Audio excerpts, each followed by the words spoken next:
O Grande Conflito. Capítulo 24. Quando começa o julgamento divino? O assunto do santuário foi a chave que desvendou o mistério do desapontamento de 1844. Revelou um conjunto completo de verdades ligadas harmoniosamente entre si e mostrando que a mão de Deus dirigira o grande movimento do advento e apontara novos deveres ao trazer a lume a posição e obra de seu povo. Como os discípulos de Jesus, depois da terrível noite de sua angústia e desapontamento, alegraram-se muito ao verem o Senhor, assim se regozijaram então os que pela fé haviam aguardado o segundo advento. Esperavam que ele aparecesse em glória para dar a recompensa a seus servos. Vendo frustradas suas esperanças, perderam de vista a Jesus e, como Maria, junto ao sepulcro, exclamaram: "Levaram o meu Senhor e não sei onde o puseram." Então, no lugar santíssimo, contemplaram de novo seu compassivo sumo sacerdote, prestes a aparecer como Rei e Libertador. A luz proveniente do santuário iluminou o passado, o presente e o futuro. Souberam que Deus os havia guiado por sua providência infalível. Se bem que, como aconteceu aos primeiros discípulos, não compreendessem a mensagem por eles mesmos comunicada, era esta, no entanto, correta a todos os respeitos. Proclamando-a, tinham cumprido o propósito de Deus e seu trabalho não havia sido em vão no Senhor. De novo gerados para uma viva esperança, regozijavam-se com gozo inefável e glorioso. Tanto a profecia de Daniel, capítulo 8, verso 14, até 2.300 tardes e manhãs e o santuário será purificado, como a mensagem do primeiro anjo, temei a Deus e dá-lhe glória, porque vinda é a hora do seu juízo, indicavam o ministério de Cristo no lugar santíssimo, o juízo investigativo e não a vinda de Cristo para resgatar o seu povo e destruir os ímpios. O engano fora, não na contagem dos períodos proféticos, mas no acontecimento a ocorrer no fim dos 2.300 dias. Por este erro, os crentes sofreram desapontamento. Entretanto, cumprira-se tudo o que estava predito pela profecia e que podiam eles com autoridade bíblica esperar. Ao mesmo tempo em que lamentavam a derrocada de suas esperanças, transcorrera o acontecimento que fora predito pela mensagem e que deveria cumprir-se antes que o Senhor aparecesse para recompensar a seus servos. Cristo aparecera não à terra, como esperavam, mas conforme fora prefigurado tipicamente, ao lugar santíssimo do templo de Deus, no céu. É ele representado pelo profeta Daniel como estando a vir, nesse tempo, ao ancião de dias. Eu estava olhando nas minhas visões da noite, e eis que vinha nas nuvens do céu um como o Filho do Homem, e dirigiu-se não à terra, mas ao ancião de dias, e o fizeram chegar até ele. Daniel capítulo 7, verso 13. Esta vinda é também predita pelo profeta Malaquias. De repente virá ao seu templo o Senhor, a quem vós buscais, o anjo do concerto, a quem vós desejais. Eis que vem, diz o Senhor dos Exércitos. Malaquias capítulo 3, verso 1. A vinda do Senhor a seu templo foi súbita, inesperada para seu povo. Não o buscaram ali. Esperavam que viesse à terra, como labareda de fogo, tomando vingança dos que não conhecem a Deus e dos que não obedecem ao Evangelho. 2 Tessalonicenses, capítulo 1, verso 8. O povo, porém, ainda não estava preparado para encontrar com o Senhor. Ser-lhes-ia proporcionada luz, dirigindo-lhes a mente ao templo de Deus no céu.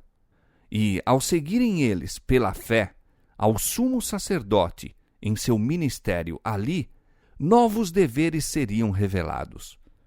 Outra mensagem de advertência e instrução deveria dar-se à igreja. Quando ela se houver realizado, os seguidores de Cristo estarão prontos para o seu aparecimento. E a oferta de Judá e de Jerusalém será suave ao Senhor, como nos dias antigos e como nos primeiros anos. Malaquias capítulo 3, verso 4. Então, a igreja que nosso Senhor deve receber para si, a sua vinda, será a igreja gloriosa, sem mácula, sem ruga, nem coisa semelhante. Efésios capítulo 5, verso 27. Então ela aparecerá como a alva do dia, formosa como a lua, brilhante como o sol, formidável como um exército com bandeiras. Cantares de Salomão, capítulo 6, verso 10. Diz o profeta: quem suportará o dia da sua vinda? E quem subsistirá quando ele aparecer?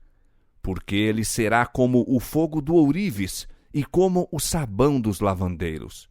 E assentar-se-á, afinando e purificando a prata. E purificará os filhos de Levi, e os afinará como ouro e como prata. Então ao Senhor trarão ofertas em justiça. Malaquias capítulo 3, versos 2 e 3. Os que estiverem vivendo sobre a terra, quando a intercessão de Cristo cessar no santuário celestial, deverão, sem mediador, estar em pé na presença do Deus Santo. Suas vestes devem estar imaculadas, o caráter liberto de pecado pelo sangue da aspersão. Mediante a graça de Deus e seu próprio esforço diligente, devem eles ser vencedores na batalha contra o mal. Enquanto o juízo de investigação prosseguir no céu, enquanto os pecados dos crentes arrependidos estão sendo removidos do santuário, deve haver uma obra especial de purificação ou de afastamento de pecado entre o povo de Deus na terra. Esta obra é mais claramente apresentada nas mensagens do capítulo 14 de Apocalipse. Além da vinda do Senhor a seu templo, Malaquias também prediz o segundo advento, sua vinda para a execução do juízo, nestas palavras: E chegar-me-ei a vós para juízo, serei uma testemunha veloz contra os feiticeiros e contra os adúlteros, e contra os que juram falsamente, e contra os que defraudam o jornaleiro, e pervertem o direito da viúva, e do órfão, e do estrangeiro, e não me temem, diz o Senhor dos Exércitos. Malaquias capítulo 3, verso 5. A mesma cena se refere Judas quando diz: Eis que é vindo o Senhor com milhares de seus santos, para fazer juízo contra todos e condenar dentre eles todos os ímpios por todas as suas obras de impiedade. Judas, versos 14 e 15. Esta vinda e a vinda do Senhor a seu templo são acontecimentos distintos e separados. A vinda de Cristo ao lugar santíssimo como nosso sumo sacerdote para a purificação do santuário, a que se faz referência em Daniel capítulo 8, verso 14, a vinda do Filho do Homem ao ancião de dias, conforme se acha apresentada em Daniel capítulo 7, verso 13, e a vinda do Senhor a seu templo, predita por Malaquias, são descrições do mesmo acontecimento.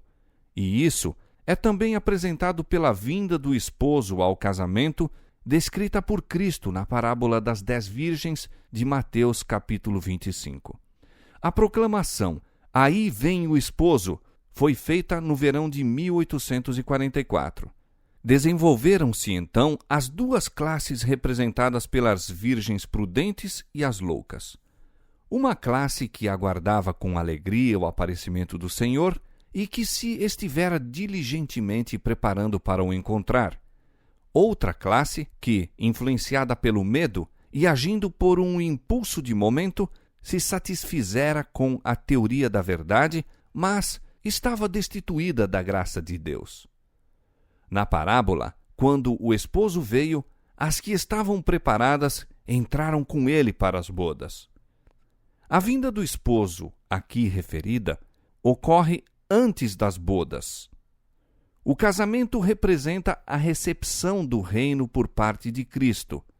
A santa cidade, a Nova Jerusalém, que é a capital e representa o reino, é chamada a esposa, a mulher do Cordeiro. Disse o anjo a João: Vem, mostrar-te-ei a esposa, a mulher do Cordeiro. E levou-me o anjo em espírito, diz o profeta, e mostrou-me a grande cidade, a santa Jerusalém, que de Deus descia do céu. Apocalipse capítulo 21, versos 9 e 10. Claramente, pois, a esposa representa a santa cidade, e as virgens que saem ao encontro do esposo são símbolo da igreja. No Apocalipse é dito que o povo de Deus são os convidados à ceia das bodas. Apocalipse 19, 9. Se são convidados, não podem ser também representados pela esposa. Cristo, conforme foi declarado pelo profeta Daniel, receberá do ancião de dias, no céu, o domínio e a honra e o reino. Receberá a nova Jerusalém, a capital de seu reino, adereçada como uma esposa ataviada para o seu marido. Daniel 7,14, Apocalipse 21, 2. Tendo recebido o reino, ele virá em glória como Rei dos Reis e Senhor dos Senhores, para a redenção de seu povo, que deve assentar-se com Abraão, Isaque e Jacó à sua mesa em seu reino, a fim de participar da ceia das bodas do Cordeiro. Mateus 8:11 e Lucas 22:30. A proclamação "Aí vem o esposo", feita no verão de 1844, levou milhares a esperar o imediato advento do Senhor. No tempo indicado, o esposo veio, não para a terra, como o povo esperava, mas ao ancião de dias, no céu, às bodas, à recepção de seu reino. As que estavam preparadas entraram com ele para as bodas e fechou-se a porta.